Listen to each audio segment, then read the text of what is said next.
This is the Detroit Sports Podcast Network. Detroit is the greatest! Straight up light you on fire for a Coney dog right now.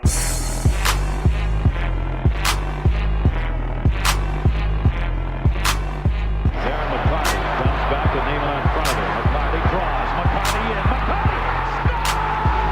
A magnificent goal! Darren McCarty!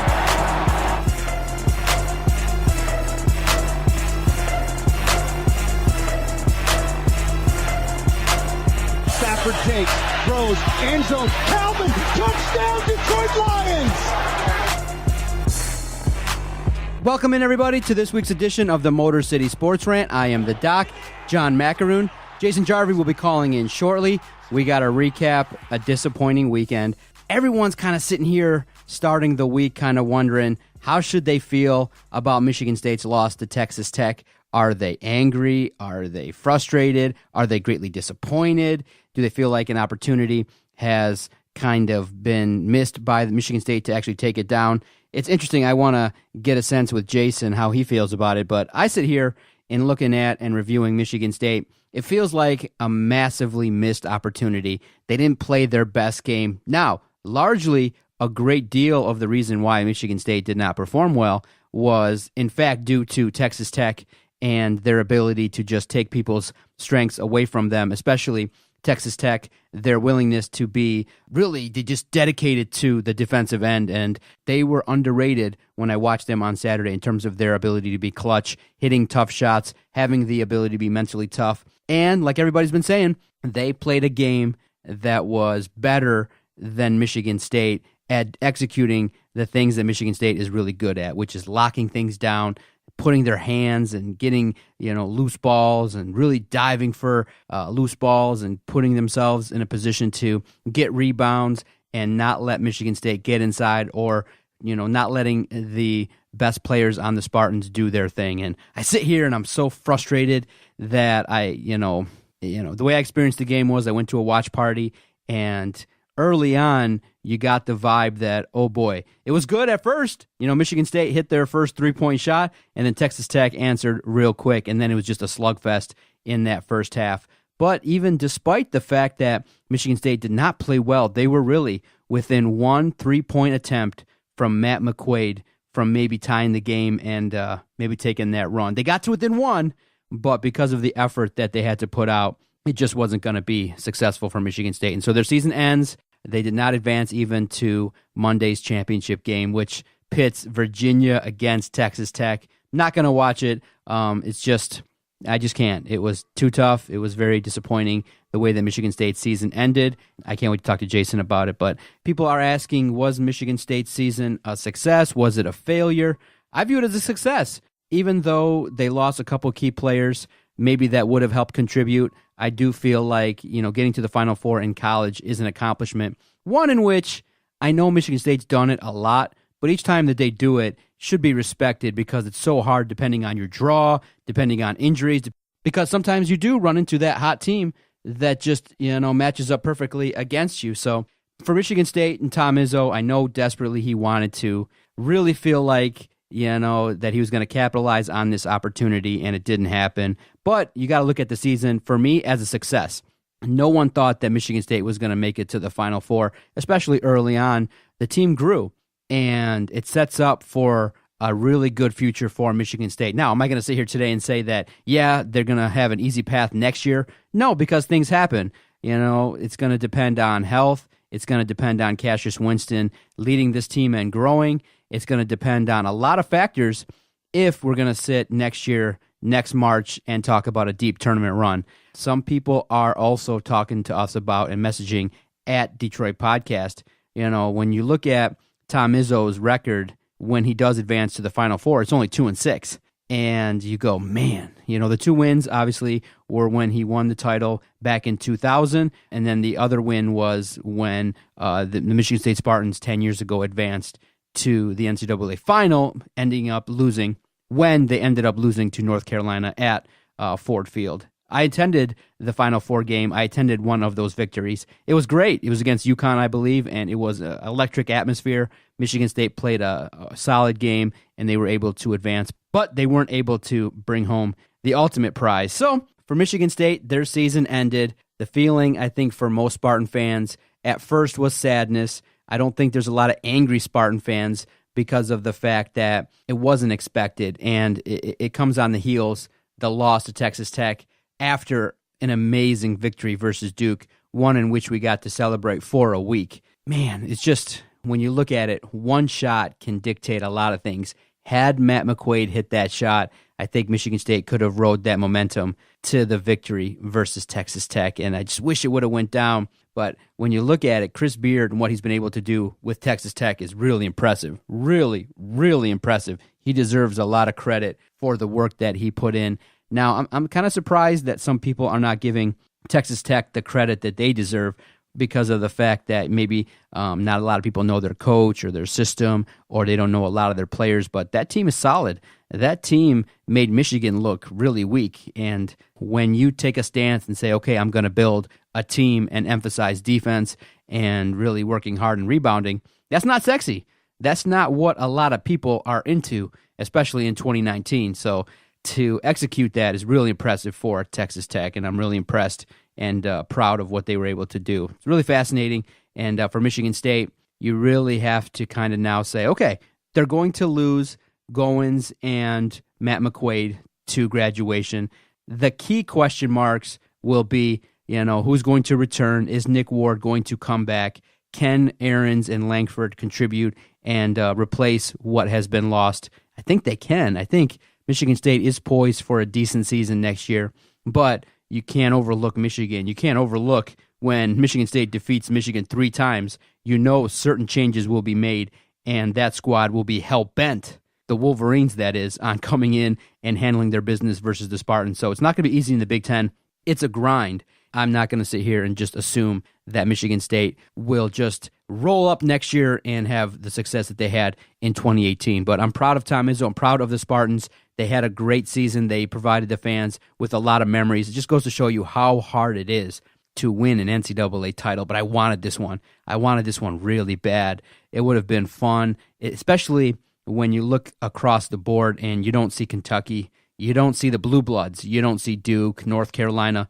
Michigan State was the blue blood, and again, they end up short and they don't meet their goals. But man, it's hard. It's hard when you think that you will put yourself in the position. But in sports, it just goes to show you that when you're not 100%, when you're not whole, it's just extremely difficult to accomplish your goals. Without Langford, without Ahrens, it just made it really tough.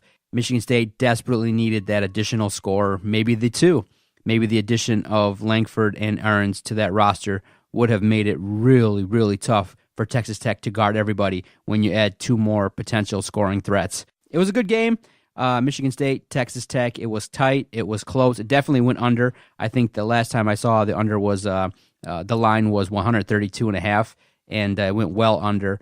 And so it was a defensive grind. It was a game in which it had runs, and Michigan State, they scratched and clawed their way back. I didn't think they'd do that. I felt like once Texas Tech extended their lead, that Michigan State was going to have a real tough time. But they got on their run, and they got within 1. But by the looks of things, Michigan State had been worn out by that point, so they just weren't able to get over the hump. And Texas Tech played their brand of basketball to a T. They forced Michigan State to take a lot of bad shots, a lot of shots that normally could have fallen, just did not go down. Matt McQuaid cramped up. Cassius Winston obviously was held below his season average. They did an amazing job of not letting him operate, and the game plan from Texas Tech was absolutely flawless. Jason's dialing in. I can't wait to talk to him about his reaction to Michigan State and how their season ended. Jason joins me. What up, brother? Not much. How about yourself? I just started the podcast talking a little bit about Michigan State and kind of recapping a little bit that I'm disappointed, not angry. I don't sit here and assume that next year it's going to be an easy ride back to the Final Four. But in looking back at that game versus Texas Tech, I just marvel at their ability to stop Michigan State, and really they just forced Michigan State into tough shots that they weren't able to hit, especially when they scratched and clawed all the way back to within one. It just, when the time was there to make the key clutch shot, Michigan State just wasn't able to do it, and it's disappointing sitting here talking about it. Yeah, that's really what it came down to, and I think we've said it all along, is that Michigan State can't have those long scoring droughts, and I mean, if they do, they're going to really have to fight to really get back into the games, and that's what happened this game. They came up against a really, really tough defense, possibly one of the best in the country, if not the best. They weren't able to just get that comfortable lead and, be in a safe spot. They're always trying to fight back. I mean, I give them credit for coming back, because early in the second half, when they were already down by like 15 or somewhere around that, and I figured it was unmanageable at that point, that there's no way they're coming back. This game's over. But they were able to fight back. They got it within one.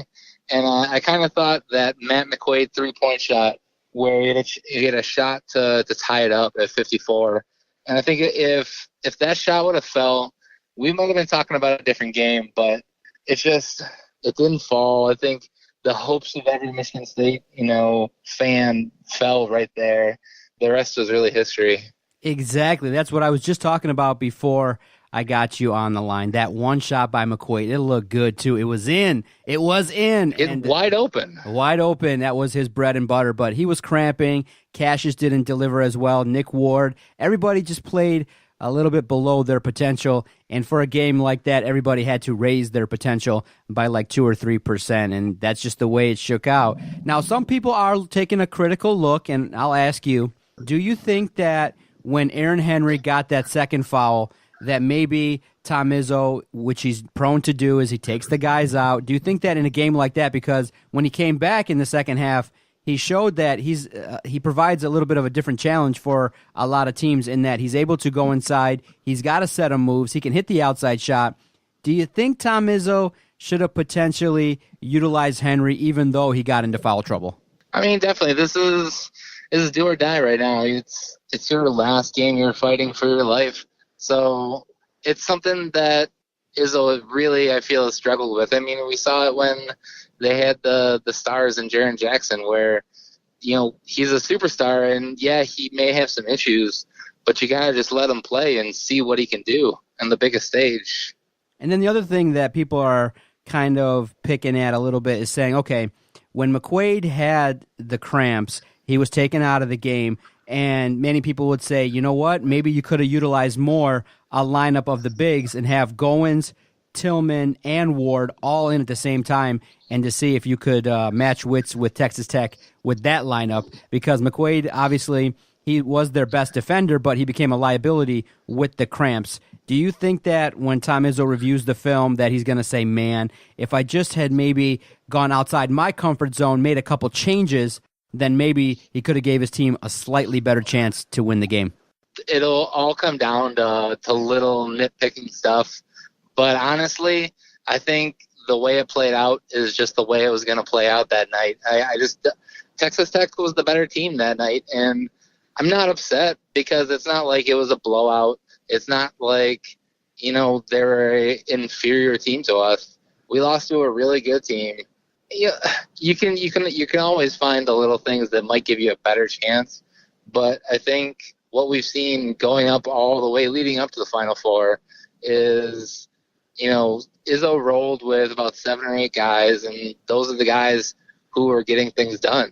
And I'm just not sure if bringing in another person, he might have given a spark, but just the way the Texas Tech was shutting down our offense, and they were really making it hard for Cassius Winston and their guards to really create anything. Yeah, it was tough. It was very tough.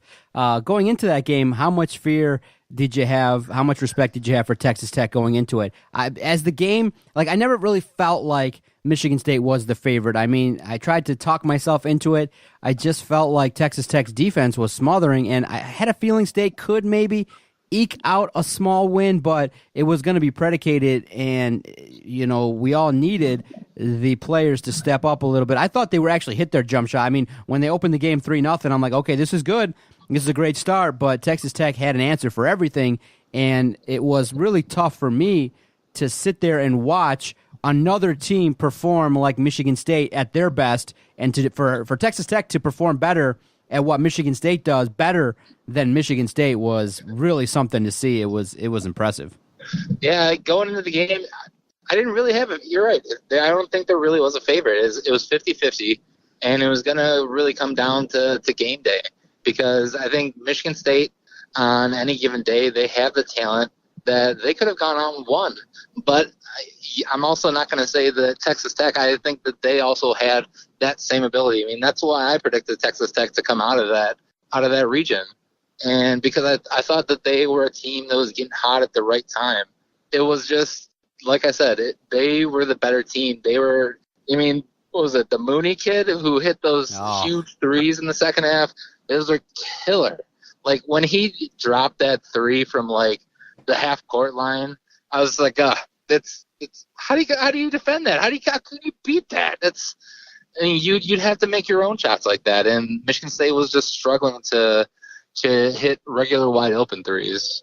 See, I had a feeling maybe it was in the cards that the luck factor might come down and help Michigan State when Owens hurt his ankle in a gruesome-looking ankle twist, but he came back. But when he was gone, it just didn't seem like Michigan State just didn't have enough to kind of go inside and really run their offense. And so what I was talking to the fellas about, because I watched the game at a watch party, was if going back, I just think that, I don't know if they could have executed it, but it just seems like the half-court offense was never really going to work unless they made shots. And early on, it pretty much was established they weren't going to hit shots at a high clip. Do you think Michigan State could have gone up-tempo, pressed a little bit offensively, and played a little bit faster? I don't know if they could have executed that, but it seemed like the half-court offense was never going to work against Texas Tech. I feel like Michigan State, when they saw what they saw on film with Texas Tech, they probably should have came up with a whole new game plan and tried to go up tempo and push the pace a little bit, maybe have Foster Lawyer and Cassius in at the same time and give them different looks. I just think that in hindsight, the strategy wasn't the right one. Yeah, I'm not sure if we had the players, though, to really execute, because I think the way Texas Tech plays is they really force you to be a jump shooting team, and that's the way that you have to beat them. You have to be able to hit outside shots, because as we saw, it looked like they had everything covered on the inside. And, Cassius Winston, as good as he is, he can create some shots for people, but when they don't knock them down, we needed more from Nick Ward. I started watching the game a little late, and I saw that the only people to score were McQuaid, Winston, and Henry.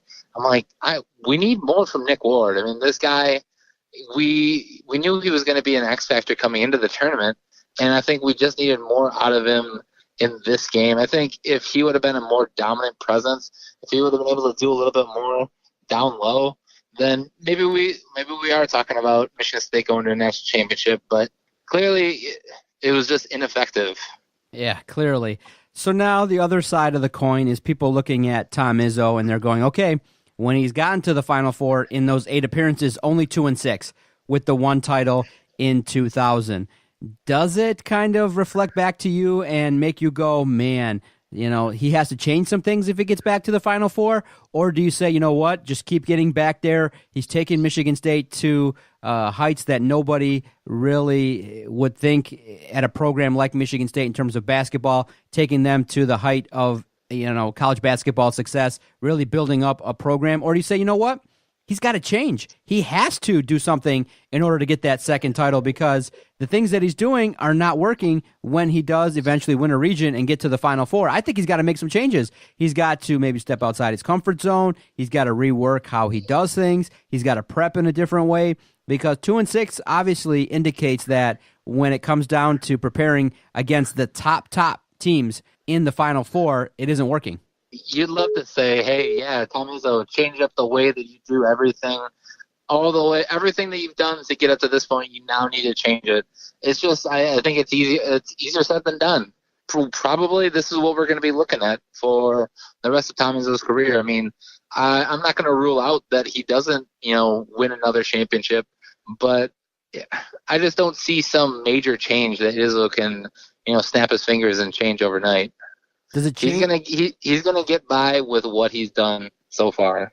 Does it change how you view him? Like, I know he came out and told me that he needed that second title to validate his career, that his goals are really high, and that he really, really wanted it, and he wanted to bring it home. But, I mean, it doesn't really change how I view him. It just puts more doubt that he can actually get the second one. If you ask me today, as we're talking, as we're rapping about Michigan State and their unfortunate end to their tournament, I don't see it. I think it's really unbelievably tough. There's way too much talent. The luck factor is really high.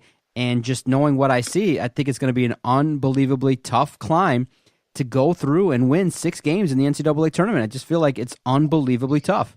But I think it's unbelievably tough for, the 68 teams that make it into the tournament. So it's, this doesn't make me view Tom Izzo any differently. He's still going to go down as one of the best college coaches, in history. I mean, I would probably put him top 10, top 15 at least. And, if he doesn't get that second title, it's definitely going to suck. But it's Tom Izzo, man. I mean, are you really that upset about all the success that he's had? No, I'm not upset, but I want that ultimate payoff because I know the feeling. And I know you want more, but it's not like Tom Izzo sitting there like, I'm good. This is, I'm good here. What I'm doing, that's okay. I don't need any more. It's not like he's not trying. He is trying. This is his job. This is his life. I mean, if you go out and tell him that, hey, I don't think you're doing enough to, get a championship, I mean, he'd probably punch you in the face, and I wouldn't blame him. Oh, man. It's so tough because we were right there. You beat Texas Tech, and I had a bad vibe going into that game because I watched the end of Auburn versus Virginia, and I was like, oh my gosh, if Auburn can advance, that would make Michigan State's path even easier. And then Virginia got lucky with the calls. I'm like, oh, wait a minute. This is bad because it would have been better for Michigan State to play Auburn.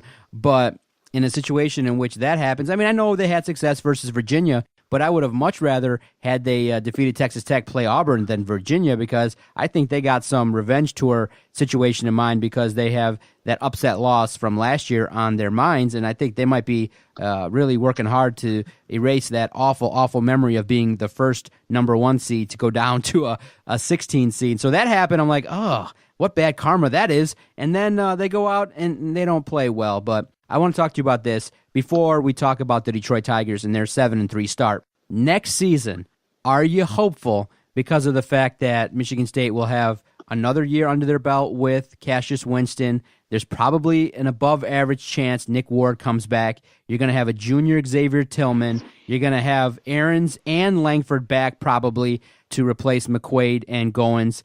So there's going to be an opportunity next season to have success with the growth of the talent that's on the roster. How hopeful are you for the 2019-2020 season for Michigan State? I've definitely got hope. With the growth of Aaron Henry and what we can see from the rest of this crew next year, I gotta be at least a little bit hopeful. It feels like an old school Izzo team. It's not the one and dones anymore.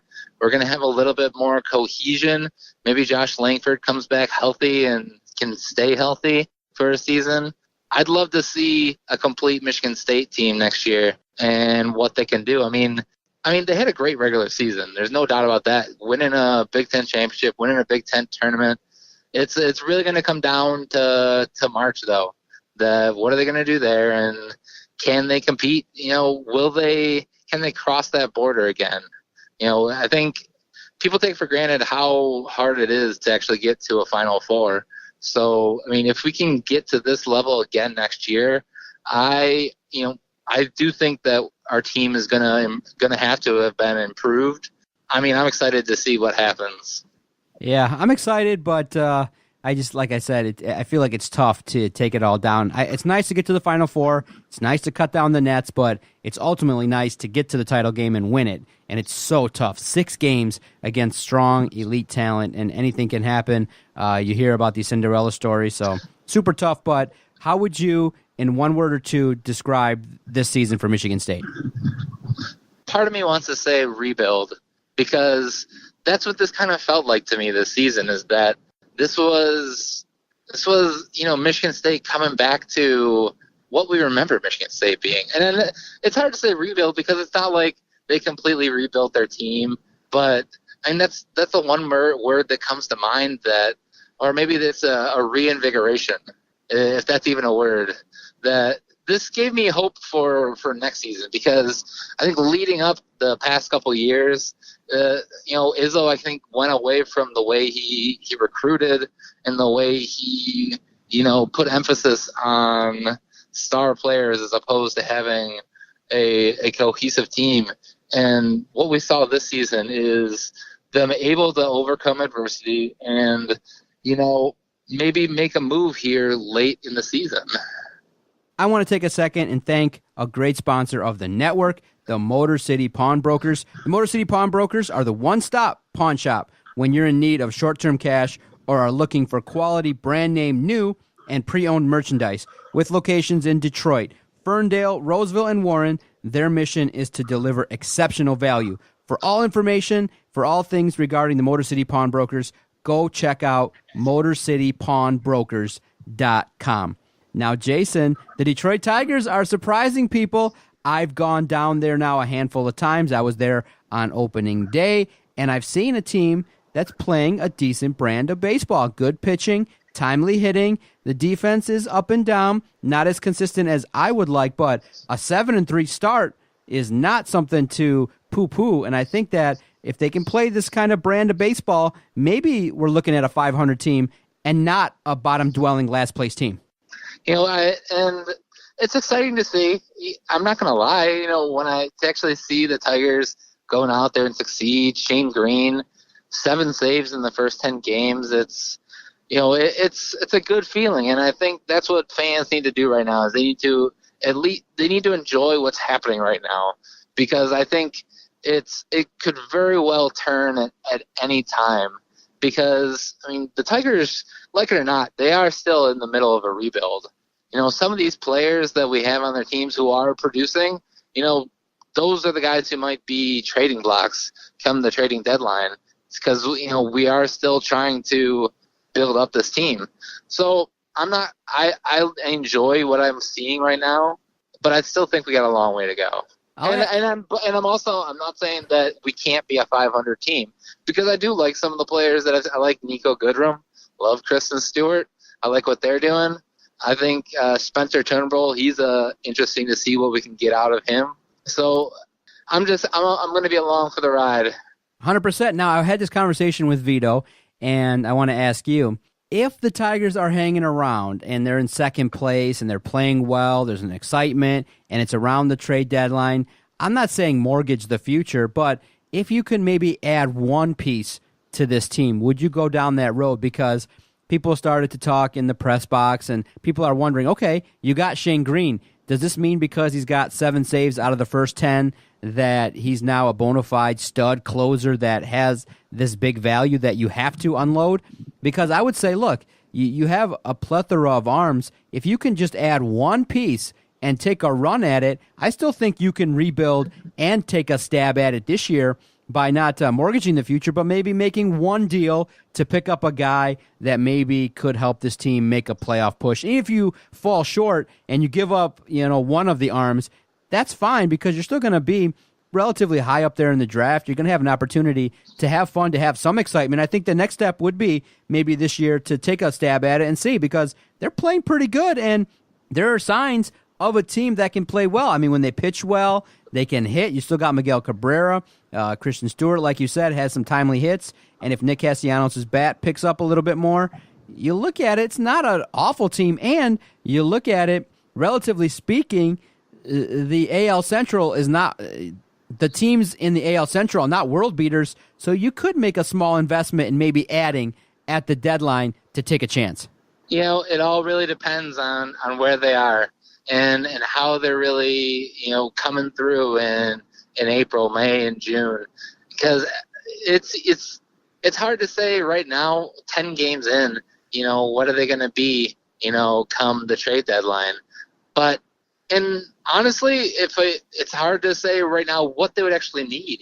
Do they need – I'm not 100% sure if they necessarily need a starting pitcher or if they're going to need another bat.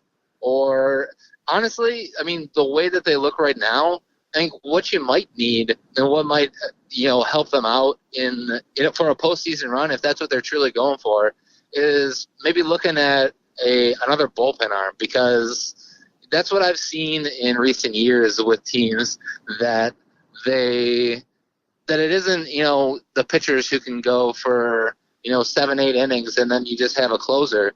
It's teams who can have solid pitching for about 5-6 innings, and then you have a host of pitchers in the bullpen who can come in and just shut down games. So it'll be interesting to see when we get to the trade deadline. And I'm not too crazy about giving up a ton of assets, but if it's looking realistically, and if there's a ton of injuries in the AL Central, I wouldn't be upset if they tried to make a run for it.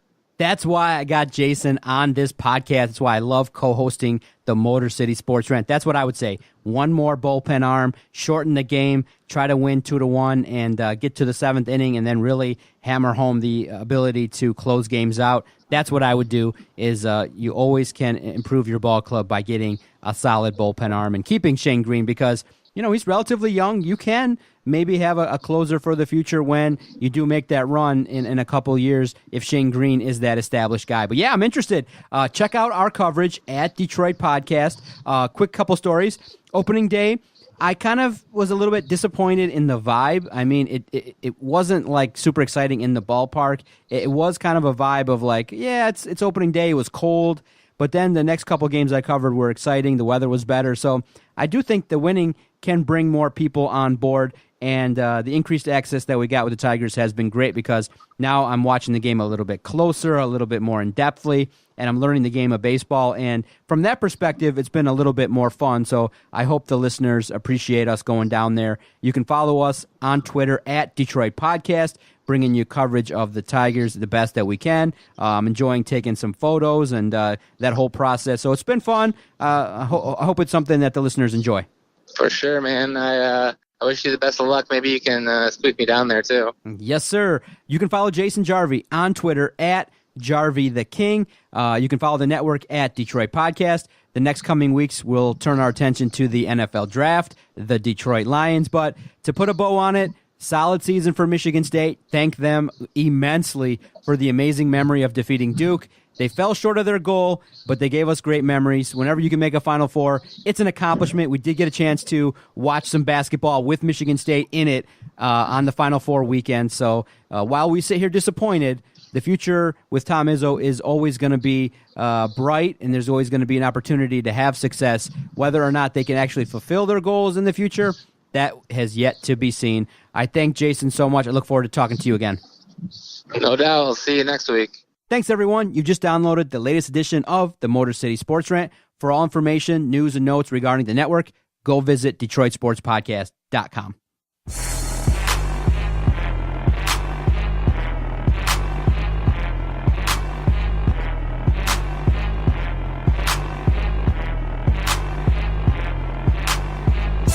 Okay, nice, idiot. You. Bye-bye.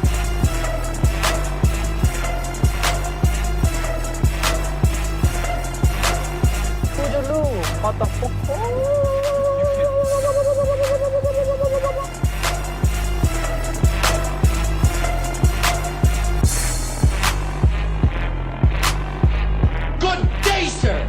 I said good day.